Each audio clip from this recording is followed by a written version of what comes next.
اس سے زیادہ عرصے تک وہ قوم اس کے بعد زندہ ہی نہیں رہ سکتی. زندہ رہنے کے معنی ہے زوال پذیر ہو جاتی ہے، مردہ اقوام کی صف میں اس کا شمار ہونے لگ جاتا ہے. صرف جنس کو غیر محدود طریق کے اوپر جنس کو عام کرنا جو ہے، ایسی قوم زیادہ سے زیادہ 3 نسلوں تک زندہ قوم رہ سکتی ہے. یہ ان کی تحقیق ہے.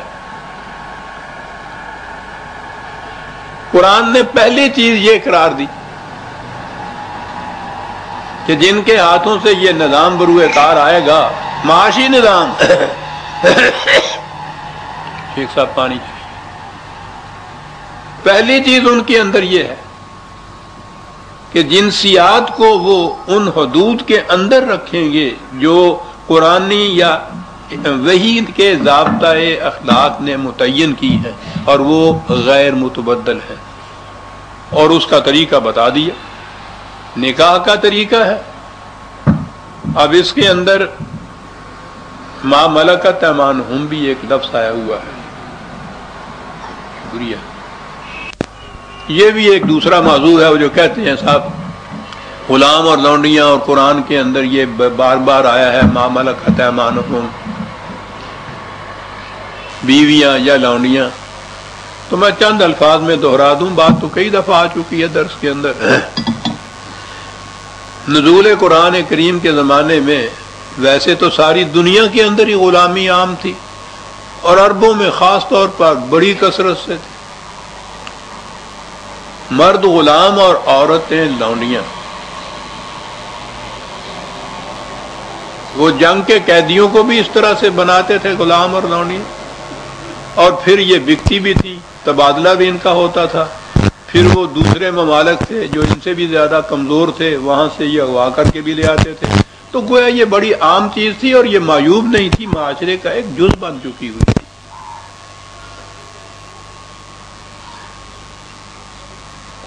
قرآن کریم کے نزول کے زمانے میں یعنی اکثریت ان کی آبادیوں میں ان غلاموں اور لونڈیوں کی تھی. قرآن نے آ کے پہلی چیز تو یہ کی کہ جنگ کے قیدیوں کو یہ بناتے تھے غلام اور لونڈیاں. اس نے اس چشمے، اس سورس کو ہی ختم کر دیا یہ کہہ کے کہ جنگ کے قیدیوں کو غلام نہیں بنایا جائے گا، ان کو چھوڑا جائے گا فدیہ لے کر. اور قرآن ہے عزیزان من، اگر انہیں فدیہ دینے کی سخت نہ ہو، ایسا نہ ہو سکتا ہو، تو بطور احسان چھوڑنا ہوگا، ان کو چھوڑنا ہوگا. یہ تو ہوا کہ آئندہ کے لیے. اور جو موجود تھے اس زمانے میں قرآن میں، سارے قرآن میں ان کے متعلق احکام ہیں جو وہاں موجود تھے اس زمانے میں. ما ملکت عنہم کے یہ معنی کہ جو ابھی موجود ہیں، اگر ان کو شبہ شب ہی یہ کہہ دیا جاتا کہ ان سب کو آزاد کر دیجئے چلے جائیں، جاتے کہاں؟ ان کا کوئی انتظام ہی نہیں ہو سکتا تھا. اس کثرت سے وہ تھے اور جز بن چکے ہوئے تھے ان کی معاشرت کا، ان کی زندگی کا. یہ بھی کہیں جا ہی نہیں سکتے تھے، ان کو تو ایک وقت کا کہیں سے کھانا بھی نہیں مل سکتا تھا. ان کے متعلق احکام دیے کہ یہ جو انہوں نے بطور لونڈیوں کو جن کے رکھا ہوا تھا، حکم دیا کہ ان کو تو بیویوں کی حیثیت سے رکھنا ہے. پہلے ہی ایک ہی حکم میں ان کا درجہ لونڈیوں سے بیویاں بنا دیا، ان کی اولاد تھا قرار دے دی گئی. پھر قدم قدم کے اوپر آزاد کرو، غلام آزاد کرو، ذرا سی یوں لغزش ہوئی غلام آزاد کرو، آزاد آزاد آزاد.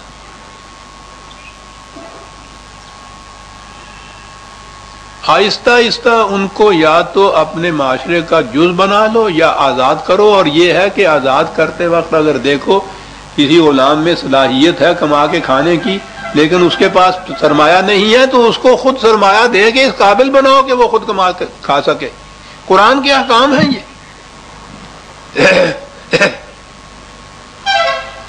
تو قرآن میں جہاں یہ آیا ہے، اب یہ 2 کیٹیگریز وہاں ہو گئی تھیں گھر میں ان عورتوں کی. ایک تو وہ کہ جو سیریاں دی ویاخ جنہوں کہنے نے، بیوی کی حیثیت سے، جس کے ساتھ تقا کی حیثیت سے وہ آئی ہو، اور ایک جو پہلے یہ لونڈیوں کی حیثیت تھی اور ان کو پھر قرآن نے بیویوں کی حیثیت دیا۔ یہ دو الگ شکیں تھیں وہاں، ایک کو وہ ازواج کہتا ہے، دوسری کو ما ملکت ایمانہم کہتا ہے۔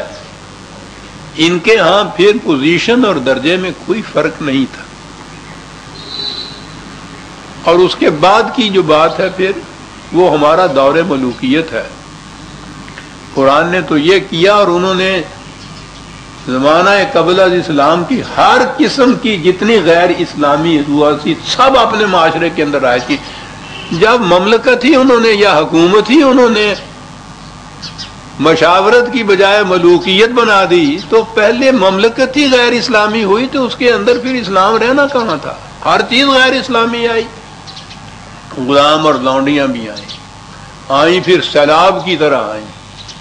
آپ کو یاد ہے کہ عباسیوں کے خلفاء میں سے ایک ایک خلیفہ کے حرم میں 3-3 ہزار لونڈیاں لکھی ہوئی ہیں، کہ پتہ نہیں یہ انسان تھے، کیا تھا وہ معاشرہ، اور وہ چلا ہوا ہے۔ اور اب تک ہمارے ہاں کے یہ جتنے بھی بڑے بڑے آپ کے ہاں کے یہ اسلام کے تھم جنہیں کہتے ہیں، وہ سارے زور دیتے ہیں کہ لونڈیاں ضرور ہونی چاہیے۔ آپ کو یاد ہے کہ وہ پچھلی حکومت کے دوران میں آئلی قوانین جب آئی تھی کہ وہ 4 بیویوں پہ بھی پابندی عائد کی جائے، تو پارلیمان میں ایک مولانا صاحب نے یہ سوال اٹھایا تھا کہ اگر یہ پابندیاں عائد کرتے ہو تو کم از کم ایک لونڈی کی تو اجازت دے دو۔ کل کی بات ہے، آپ کے ہاں یہ صورت۔ تو بہرحال مجھ سے غرض نہیں ہے کہ اس اسلام میں کیا ہو کر، میں تو قرآن کا طالب علم ہوں۔ قرآن نے جہاں ما ملکت ایمانہم کہا ہے، اس سے مراد اس دور میں زمانہ نزول قرآن میں عرب معاشرے کے اندر جو غلام اور لونڈیاں موجود تھیں، اس سے مراد وہ ہیں، اور ان کو جذب کرنے اور آزاد کرنے کے احکام سارے قرآن میں موجود ہیں۔ تو بہرحال جنسی تعلق کو محدود کر دیا اس نے اس حلقے تک، کہا کہ اس سے الگ کوئی اور طریق اختیار کرو گے تو وہ خدائی احکام سے سرکشی ہوگی، ان حدود سے تجاوز ہوگا، اس کی اجازت نہیں دی جا سکتی۔ پہلی چیز تو جنسیات پر پابندی عائد کی، یعنی یہ وہ لوگ ہیں جن کے ہاتھوں میں یہ نظام ہوگا، پہلی چیز یہ ہے کہ وہ اپنے جنسی جذبات پر اتنا کنٹرول رکھیں گے، ایک چیز۔ اب آگے بات آتی ہے، 2 الفاظ آ رہے ہیں، میں سمجھتا ہوں کہ معاشرت اور سیاست کے نظام کی بنیادوں میں سے ہے یہ 2 چیزیں، بلکہ پہلی چیز والذین هم لاماناتہم وعہدہم راعون۔ عام ترجمہ تو یہ ہوگا کہ یہ وہ لوگ ہیں جو اپنی امانتوں اور عہدوں وعدوں کو پورا کرتے ہیں۔ امانت کے متعلق تو آپ کو معلوم ہے ہمارے ہاں اس سے مفہوم کیا لیا جاتا ہے۔ کوئی شخص کہیں جاتے وقت اپنی کوئی چیز، روپیہ، عام طور پہ روپیہ پیسہ ہی ہوتا ہے، کسی کے پاس رکھ جاتا ہے بطور امانت کے،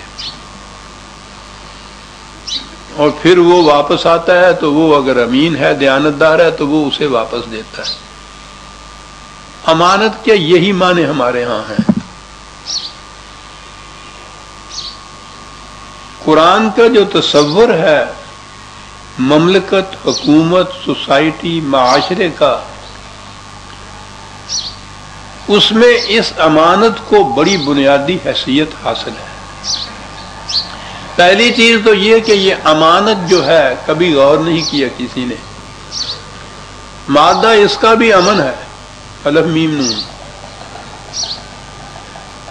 جیسے ایمان کا مادہ بھی امن ہے، مومن کا مادہ بھی امن ہے۔